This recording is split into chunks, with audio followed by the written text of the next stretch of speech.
저는 십자가 시리즈 세 번째 시간으로 우리 십자가의 사랑이란 제목으로 말씀 전하겠습니다. 요즘 흔히 듣는 이야기 중에 가성비라는 단어가 있습니다. 이 가성비는요, 가격 대비 성능이란 뜻입니다. 옛날에는 어떤 특정 브랜드, 어느 회사 거면 무조건 좋고 유명한 거는 무조건 좋다, 이런 생각이 있었던 반면 지금은 물론 지금도 대기업 제품을 다들 많이 신뢰하고 선호하긴 하지만, 그러나 이름은 그렇게 알려지지 않아도 성능이 그만큼 좋으면 나는 그거 사겠다라고 하는 합리적인 소비를 하는 그 대명사가 바로 가성비라고 생각이 듭니다. 지혜로운 일이고요, 또 돈을 아끼는 일이고 실제로 실용적인 일이다 생각이 듭니다. 그런데 이 가성비란 단어가 통하지 않을 때가 있어요. 언제 통하지 않냐 하면 사랑하면 가성비를 따지지 않습니다. 그러니까 하다못해 상품이라 할지라도 이걸 내가 소비하는 상품 같으면은 가성비를 따지겠지만, 여기에 의미를 부여하고 내가 특별히 애정을 갖는 것 같으면 그 돈에 구애되지 않더라고요. 예를 들면 성인 남자들이 요새 만년필 이런 거 관심 있는 분들이 있는데, 그러면 잘 써지는 것보다도 어떤 좀 자기가 특별히 사랑하고 좋아하는 브랜드의 만년필은 돈 아끼지 않고 사시는 분들 보면 저런 것도 있구나. 또 젊은이들 중에는 요즘 피규어라고 하는 게 있습니다. 일종의 장난감 비슷한 건데요, 그게 상당히 비쌉니다. 아무짝에도 별로 쓸모없는 것 같은데 그거 좋아하는 사람들은 거기에 자기 월급을 다 투자해도 행복을 느끼더라는 거예요. 우리가 좀 일반적인 얘기를 한다면, 우리가 사랑하는 여인에게 꽃을 선물한다. 여러분, 꽃은 정말 쓰잘데기 없는 거 아니겠습니까? 그런데도 그 꽃을 주는 행위, 받는 행위가 의미가 있고, 그런 데 있어서 이게 어느 꽃집이 더 싸냐 이러지 않고 그것을 더 예쁘기만 하면, 더 향기롭기만 하면 나의 사랑의 표현이라고 생각하니까 그런 데서는 돈을 별로 아끼지 않는 것 같아요. 제 얘기를 한다면, 저는 어린 시절 대한민국의 프로야구가 시작이 되면서 야구에 관심을 갖게 됐습니다. 아주 어릴 때지요. 그러면서 이 야구를 공부하고 연구하는데 뭐가 필요한가라고 할 때 저하고 제 동생이 그때 마침 프로야구 개막과 함께 주간 야구라고 하는 잡지가 창간이 됐습니다. 그래서 그거를 버스표 팔던 이 조그만한 그 매점 같은 거기서 이제 가판대에서 주로 팔았는데요, 일주일에 한 번씩 나오는 그 잡지를 사기 위해서 저하고 제 동생이 얼마나 열심히 돈을 모았는지 몰라요. 그리고 그거 한 권을 사면 일주일 동안 그걸 보면서 선수들의 타율, 방어율, 또 각 팀별로 전력 분석 이런 걸 열심히 했던 기억이 납니다. 아주 어릴 때지요. 일주일에 한 번씩 나오기 때문에 그 돈도 많이 들었지만, 이게 나오는 날 또 왜 그런 생각이 들었는지 모르겠지만 누구보다도 먼저 그 잡지를 보고 싶었습니다. 그래서 어디를 찾아가기도 하고 먼저 갖다 놓는다는 가판대를 멀리 걸어가서 사기도 했습니다. 그리고 그걸 하나 사면 아주 보물이나 되는 양 아꼈던 기억이 납니다.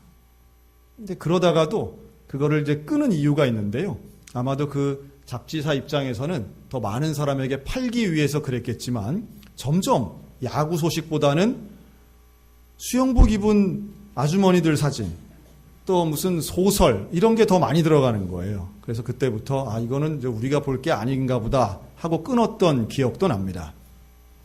내가 관심이 있는 분야에는 사람들이 그렇게 돈을 아낌없이 투자한다는 거죠. 그러나 사랑하는 분야에는 가성비는 별로 관계가 없습니다. 저는 이 가성비하고 정말 관계가 없는 진정한 사랑, 어떤 가치라도 어떤 희생이라도 나는 아낌없이 대상을 위해서 준다라고 하는 이 사랑의 가장 결정적인 현장이 어디냐라고 할 때 저는 예수 그리스도의 십자가인 줄로 믿습니다. 예수님이 우리를 사랑하셨기 때문에 우리를 위한 그 사랑을 증명해 보이신 것이 바로 그리스도의 십자가라고 하는 거죠. 로마서 5장 18절 이렇게 말씀합니다. 우리가 아직 죄인 되었을 때에 그리스도께서 우리를 위하여 죽으심으로 하나님께서 우리에 대한 자기의 사랑을 확증하셨느니라. 그리스도의 십자가는 우리를 향하신 하나님의 사랑의 증거인 줄로 믿습니다. 하나님이 정말 관심 있는 게 뭘까요? 하나님이 제일 중요하게 여기는 것은 저와 여러분의 영혼인 줄로 믿습니다. 우리의 영혼에 하나님이 관심이 많으세요.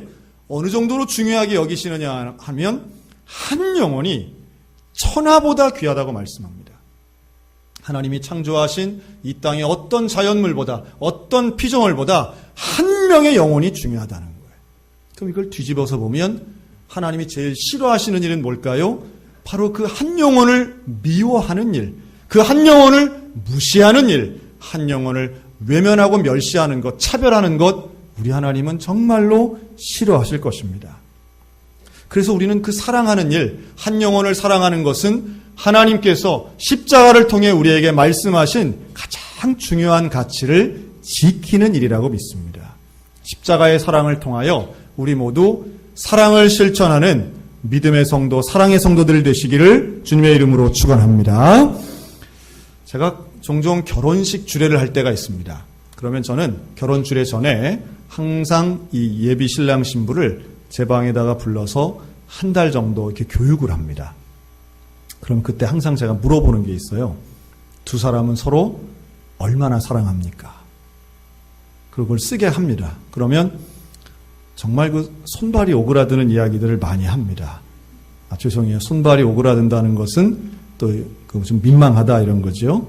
정말 사랑하는데 뭐 첫눈에 봐도 내 사람인 줄 알았다는 둥, 뭐 같이 호흡하고 싶다는 둥 그러는데 숨은 따로 쉬어야죠. 어떻게 같이 쉬겠습니까? 근데 뭐 한순간도 안 보면 뭐 마음이 힘들다 뭐 이렇게 정말 참 아름다운 고백들을 아주 아무렇지도 않게 많이들 합니다. 그러면 저는 전에는 그랬어요. 그 마음을 변치 마십시오. 지금은 조금 다르게 얘기합니다. 한번 따라할까요? 그 마음을 변하도록 하십시오. 그 마음이 변하는 게 더 좋습니다. 근데 어떻게 변하느냐? 제가 드는 예는 이거예요. 결혼하는 날에 사랑하는 게 있지 않습니까? 10년 후가 됐습니다. 10년 후에 그 사랑은 어떻게 될까요? 또 결혼한 지 30년 후에도 사랑해야 되는데 결혼하는 날보다 30년 후에 더 사랑해야 되나요? 덜 사랑해야 되나요? 결혼 10년 차, 20년 차, 30년 차가 될수록 더 사랑할 수 있는 줄로 믿습니다. 제가 일부 예배 때 이렇게 말씀을 드리니까 몇 분이 그 말이 되나? 이런 표정이셨어요. 상식적으로 그게 좀 아닌 것 같은데 그냥 유지만 해도 대단한 거 아닌가? 그것도 기적 아닌가라고 하는데요. 그러나 실제로는 더 사랑할 수 있는 줄로 확신합니다.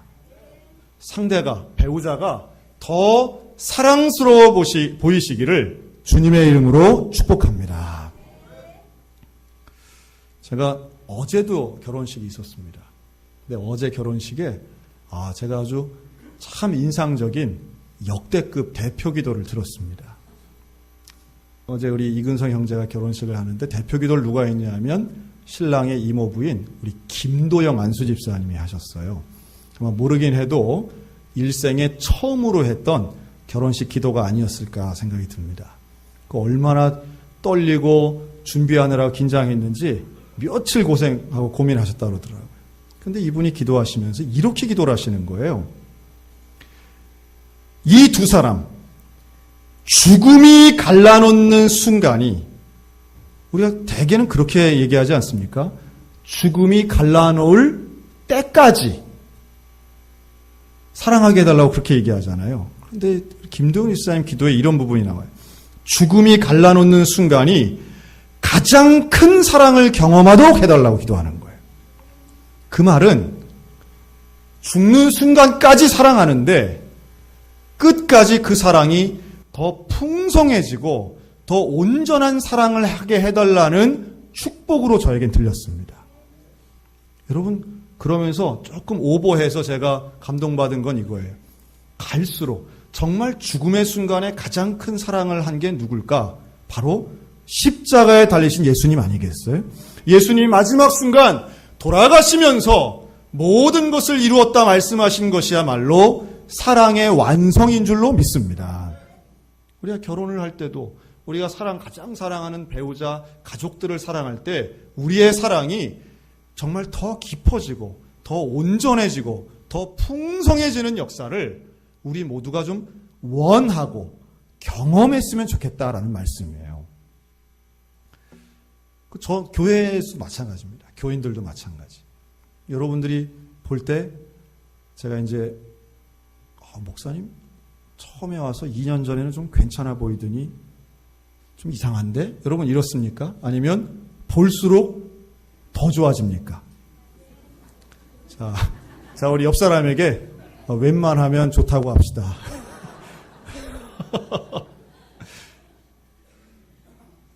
제가 그렇더라고요.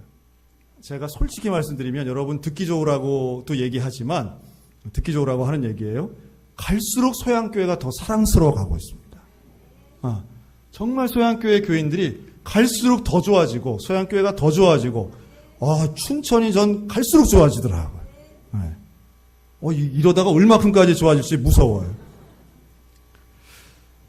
제가 매주마다 우리 장로님들이랑 제자 훈련을 합니다. 성역 공부를 하는데요. 어떤 분들이 목사님 왜 장로님들하고만 합니까? 그러는데 제가 1년만 하고 끝날 게 아니고 또 장로님들하고 하면 또 다른 분들은 또 할 거니까 기다려주세요. 근데 우리 장로님들이랑 하면서 바로 지난주에요. 중간 브레이크 타임에 제가 우리 장로님들에게 좀 요청을 했습니다. 자, 장로님들 휴대폰 다 꺼내세요. 휴대폰을 꺼내셔서 지금부터 제가 부르는 대로 문자를 보냅니다. 누구에게 보내요? 부인 권사님들에게 보냅니다. 그랬더니 세 분이 안 하시는 거예요. 그래서 왜 안 합니까? 그랬더니 저는 성경 공부여서 휴대폰 일부러 안 가져왔습니다. 그러는 거예요. 여러분 그 정도의 우리 장로님들 수준이 성경 공부하러 제자 훈련하러 모이면 휴대폰도 안 가져오세요. 그러니까 그래야 됩니다. 그래서 안 가져오신 분들은 말고 가져오신 분들만 제가 부르는 대로 우리 부인 권사님께 보냅니다. 사랑하는 아무개 씨, 진심으로 사랑하고 사랑합니다. 보내세요. 그랬다가 제일 먼저 답장 받는 분한테 제가 선물 드리겠습니다. 그랬어요. 답장이 왔게요, 안 왔게요? 왔어요. 왔는데 제일 먼저 오신 분이 우리 김용대 장로님, 제일 먼저 받았어요. 그래서 이제 하여튼 답장이 왔어요. 어떤 분 장로님은 답장이 뭐라고 왔냐 하면 왜요? 왜요? 진심으로 사랑합니다 했는데 왜요? 이거는 몇 가지 의미가 있겠죠. 이건 무슨 큰일이 난 거구나. 뭔가 사람이 안 하던 짓 하면 뭔가 위기가 왔구나. 아니면 또 다른 면에서 보이스 피싱인가 이럴 수도 있겠죠. 그 다음에 이제 권사님들이 답장을 보내셨는데 제가 참 감사한 건 이거예요. 우리 장로님들이 평소에도 부부간에 사랑한다는 고백을 참 잘하시는 분들이더라고요. 답장이 오는데요. 저도 사랑합니다. 장명주 씨 영원히 사랑해요. 우리 신혼부부 못지않게 사랑의 고백들이 얼마나 감미롭고 적극적이면서도 익숙하게들 하시는지 참 감사하더라고요. 그리고 이런 장로님들하고 내가 지금 사역하고 신앙생활 하는 것이 참 감사하고 자랑스러웠습니다. 여러분, 사랑하는 것이 시간이 지날수록 어색해지는 일이 되어서는 안 됩니다. 사랑하는 것은 시간이 지날수록 더 온전해져야 하고, 특별히 십자가의 사랑을 경험한 우리들은 사랑이 더 익어가면서 예수님의 사랑을 닮아가야 될 줄로 믿습니다. 그러면 더 사랑하게 되는 거예요. 더 사랑스러워 보이는 거예요. 우리 모든 믿음의 가정들 가운데 이런 놀라운 사랑의 은혜와 역사가 넘치시기를 주님의 이름으로 축원합니다. 찬송가 304장 가사가 이래요. 하늘을 두루마리 삼고 바다를 먹물 삼아도 한없는 하나님의 사랑 다 기록할 수 없겠네. 하나님 크신 사랑은 측량 다 못하네. 영원히 변치 않는 사랑 성도여 찬양하세. 여러분, 하나님의 사랑이 포도 끝이 없고 느낄수록, 경험할수록 정말 더 크다라고 하는 그런 가사 아니겠습니까? 여러분, 그 사랑이 우리에게 임하면 이웃도 성도도 가족도 더 많이 사랑할 수 있는 줄로 믿습니다. 그리고 그 사랑하면, 그 사랑이 우리에게 임하면 어떤 고난도 이길 수 있는 줄로 믿습니다. 오늘 말씀해 보니까 누가 우리를 그리스도의 사랑에서 끊으리요? 환난, 곤고, 박해, 기근, 적신, 위험, 칼이 아무리 온다 할지라도 우리를 이 사랑에서 끊을 수 없다고 말씀해요. 뿐만 아니라 어떤 고난이 온다 할지라도 우리를 사랑하시는 이로 말미암아 37절 우리가 넉넉히 이기느니라. 이기는데 간신히 이기는 게 아니라 넉넉히 이긴다고 말씀합니다. 사랑은 우리 인생 가운데 넉넉히 이기게 하는 줄로 믿습니다. 사랑이 승리합니다. 결국은 사랑이 이기게 되어 있습니다. 그 사랑을 가지고 믿음과 사랑 가지고 나아가면 하나님이 우리 인생에 참 승리를 주실 줄로 믿습니다. 저는 종종 서울에 있는 양화진을 방문할 때가 있습니다. 벌써 여러 차례 갔는데요. 최근에도 한 번 더 갔습니다. 양화진 안에 가면, 양화진은 뭐냐 하면 외국인 묘소입니다. 400개가 넘는 외국인 묘소 속에 145기의 선교사님 묘지가 있는 곳입니다. 그런데 이 안에 우리 한국 개신교회들이 힘을 모아서 100주년 교회를 세웠습니다. 그리고 제 친한 친구 목사님이 지금 현재 그 100주년 교회에서 시무하시기 때문에 초청을 받아서 최근에 또 갔습니다. 뭐 그전에도 여러 차례 갔지만 이번에도 가서 그 묘소를 이렇게 하나씩 돌려보면서 또 새로운 감동을 얻었습니다. 여러분, 우리나라에서 최초의 서양식 결혼이 열린 게 언제인지 혹시 아십니까? 이게 1892년도였습니다. 1892년에 조선 땅에서 처음으로 웨딩드레스 또 양복에 턱시도 입은 신랑 신부 결혼식이 있었습니다. 근데 이때 누가 결혼을 했느냐 하면 로제타라고 하는 아가씨가 원래 미국 아가씨고 또 윌리엄이라고 하는 신랑, 캐나다 신랑입니다. 이 두 사람이 결혼을 한 거예요. 어떻게 결혼했느냐? 로제타는 미국에 있는 펜실베니아 의과대학을 나왔습니다. 신랑 윌리엄은 캐나다에서 역시 의학을 공부한 사람입니다. 그리고 의대를 졸업하고 미국에서 의료 봉사를 하다가 이 두 사람이 만납니다. 그래서 만나서 서로 호감을 느낀 거예요. 근데 이 윌리엄이 그럽니다. 나랑 결혼해줘. 근데 로제타는 결혼하는 거는 좋지만 나에게는 사명이 있습니다. 어떤 사명이 있었느냐 하면 그때 로제타는 의료 선교사가 되려고 마음을 먹었어요. 그리고 기도하는 중에 가장 당시에 1890년대에 가장 의료적으로 낙후한 땅 조선에 가서 나는 의료 선교사가 돼야겠다고 결심을 했던 때입니다. 그래서 청혼을 받고 나서 지금 내가 여기서 결혼하면 못 갈 것 같은 거예요, 조선을. 그래서 로제타가 우리 결혼을 좀 미룹시다 하고 거절을 합니다. 그리고 혼자 조선에 와서 말 그대로 의료 선교사로 일합니다. 로제타가. 그런데 사랑은 뭘 건너가요? 국경도 태평양도 건너가는 거예요. 이 윌리엄이 따라온 거예요. 따라와서는 결혼을 한 겁니다. 1892년도에 이 두 사람이 정말 온 다른 가족 아무도 없이 이 땅에서 조선인들 틈에서 결혼을 합니다.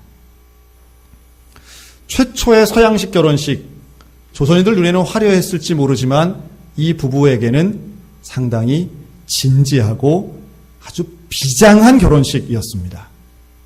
자, 그렇게 결혼을 하고 일생을 하나님께 드립니다. 그리고 그들 가운데 이제 아들을 낳고요.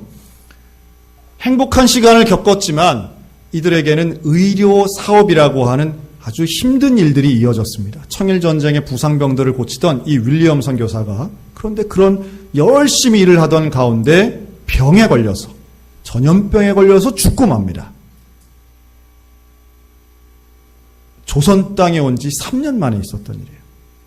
그때 아들 셔우드가 갓 돌을 넘겼고요. 로제타의 뱃속에는 3개월 된 딸이 임신 중이었습니다. 남편의 죽음 앞에 슬픔에 이 로제타는 충격받았습니다. 그리고 시댁에 있는 캐나다로 갔습니다. 그리고 그곳에서 딸을 낳습니다. 에디스라고 하는 딸을 낳아요. 그리고 이 아이가 조금 자랐을 때 이 남매의 손을 붙잡고 다시 조선으로 옵니다.